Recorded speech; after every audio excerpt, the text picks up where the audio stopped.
Hey there.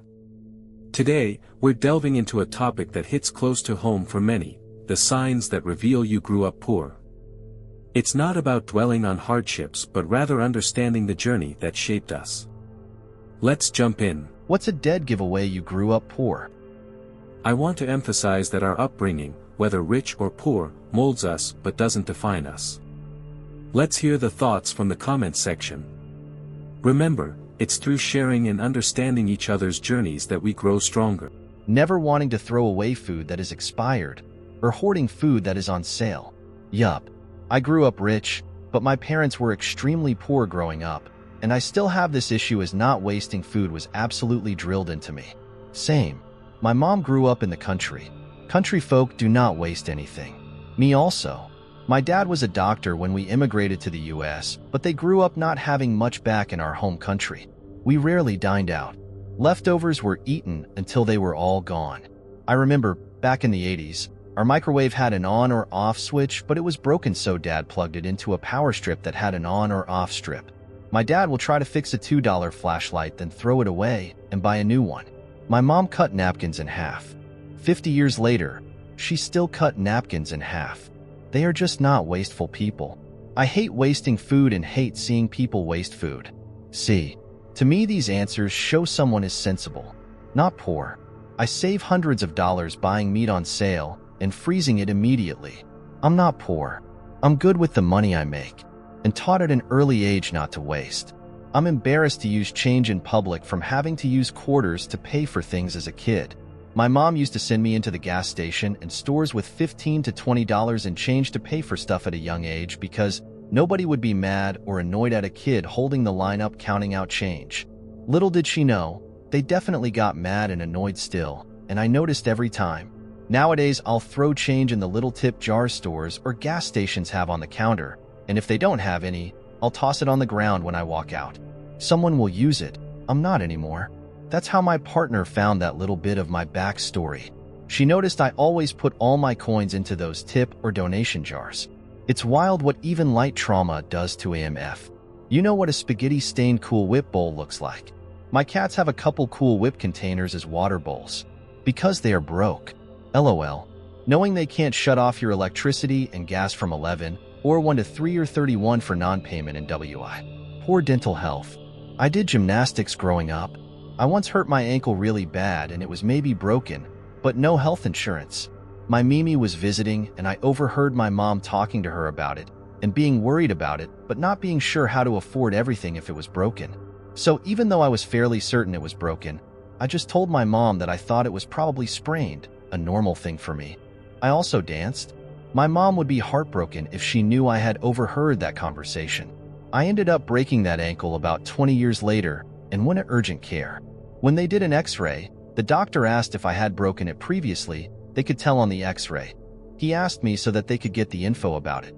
I explained the story to him, and so the first break was essentially confirmed that day, 20 years later.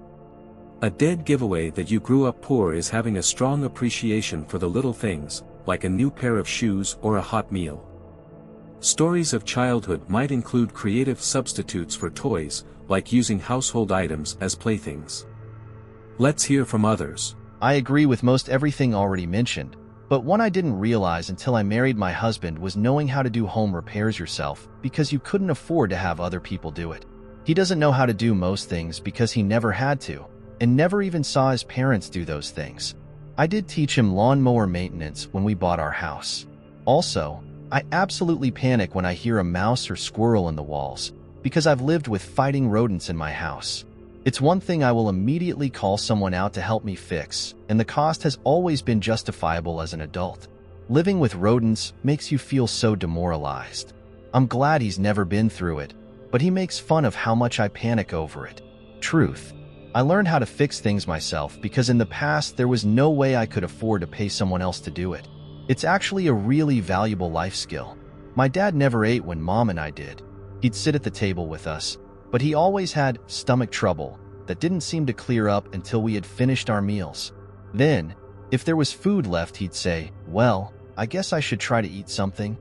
If there wasn't anything left, he'd say that he just didn't feel like his stomach could handle anything. I didn't realize until I was an adult that he was waiting to be sure that my mom and I had enough to eat before feeding himself, and that he went to bed hungry on more than one occasion. It didn't occur to me what he was doing, because his mother, younger sister, and younger brother confirmed that he'd done this since he was around 10. He went hungry as a kid to make sure that they didn't. Nowadays, even the simplest meal at his house looks like a Thanksgiving feast for an army. But he always fills his plate last and never takes a second helping until everyone else is finished. This was sad, wholesome, and relatable at the same time. Yeah, I didn't grow up in that kind of situation, but there were times in my broke single dad days where my dinner was just whatever my daughter didn't finish. I never thought twice, though. As someone who did grow up suffering periods of hunger, it's very difficult to watch anyone not get enough food. It's especially difficult when it's someone you care about. I chose to go to bed hungry over watching a loved one not get enough food any day. You seem like a good dad. I've also developed a loathing for food waste. I saw a bunch of pre-made salads marked down at the grocer this morning, and all I could think was how abhorrent it is that so much of that food will go into the trash. I about flogged myself to death when I had to throw out 3 ounces of meat I'd forgotten about, LOL. Totally relate to this in a different way. As a kid, Dad used to cook dad specials. I used to love it when Dad cooked, as we lived in a traditional house where Mom did the majority of cooking. I look back at what it was, and it was essentially leftovers fried up with some seasoning. Think Bubble and Squeak with extras.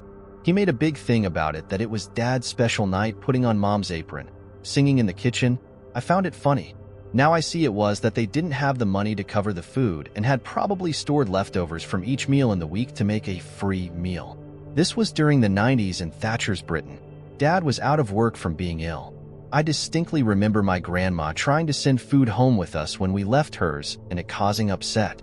It all didn't click until a few years ago when I was sat with my daughter and she asked me why I wasn't eating with her. It was literally that I wasn't hungry, but got me thinking what I would do if things were that tight. And suddenly it clicked for me. My dad passed away a few years back. I miss him hugely and don't really tell anyone, not even my wife. But after realizing maybe just how much they sacrificed, I've become far more grateful for my own comfortable circumstances. There's also a familiarity with secondhand stores and the ability to find treasures in what others discarded. You might have developed an ingrained habit of saving and reusing items, avoiding waste at all costs. Let's keep reading. Swallowing everything on your plate, even if you're full or if you didn't like it. Not holding on to anything when standing up in public transport. At least in my country, having a ton of political propaganda t-shirts as rags or pajamas or dirty work shirts. Hoarding. If nouveau riche, wear Gucci or LV or any other flashy status brands with huge logos. Using laundry soap to shower/wash hands. Jabinzote FTW. Edit. Forgot a depressing one. Going to bed super early to avoid eating dinner. Drying used paper towels in the garage for shop rags. Putting water into the shampoo or conditioner bottle and shaking it to make sure I use all the product in there. Same for tomato sauce, jars, LOL. Turn the old bottle over into the new one when the pump can't suck any more up, hand wash, etc. The constant anxiety that now I earn a really good salary. It could all go tomorrow and I'll be poor again. I save, I plan. I'm sensible, but there's still a voice in the back of my mind that tells me being out of the struggle is temporary. For context, about 8 years ago I was living day by day in my dad's spare room with my 3-year-old son. Now I'm set to earn about 85,000 pounds this year, and he doesn't want a thing. I'm grateful. I work hard. I'm tired, but I'm determined that he and my family will never have to struggle like I did. When I'm low, I do remind myself that not too long ago I was choosing to feed my son and buy nappies and live on toast. I'm 6'3" and went down to 12 stone, now 16 st9. People tell me I did so well, but I was terrified and ill. I feel like an unhealthy amount of my motivation is led by fear. Not throwing things away because they might be useful in the near future. The amount of meat left on your chicken wings after you are done eating them. Actually, even the amount of bone left. Ifgik. So, we weren't poor, just like entry-level poor. We had just enough to get by, but never any luxuries or things that weren't a necessity. If something needed doing around the house, my dad did it. Maintenance, construction, plumbing, electrics, decorating, whatever. He just did it because we couldn't afford to call someone out to do it for us. So, I learned to be fairly handy by watching and helping.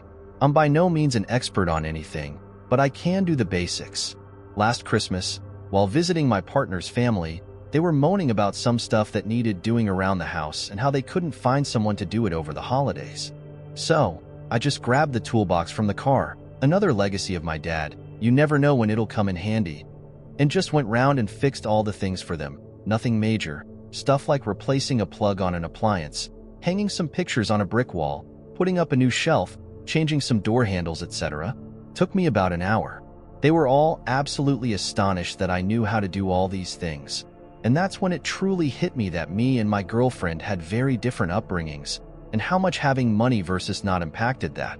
When I see an adult covered with large brand logos, it tells me they were once poor, and now they want everyone to see that they now have money. I was having a conversation with a friend and mentioned when a bar of soap gets really thin, I've always just stuck it to the new bar and let it dry to get full use out of it. He told me that was my dead giveaway. Enriched white sliced bread was for sandwiches, hot dogs, cheesesteaks, burgers, and garlic bread. Peanut butter and jelly was butter and jelly.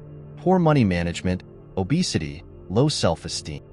What truly matters is how we use those experiences to become resilient, empathetic, and compassionate individuals. So, as you go about your day, remember to embrace your journey, celebrate your strengths, and extend kindness to others. Subscribe for more.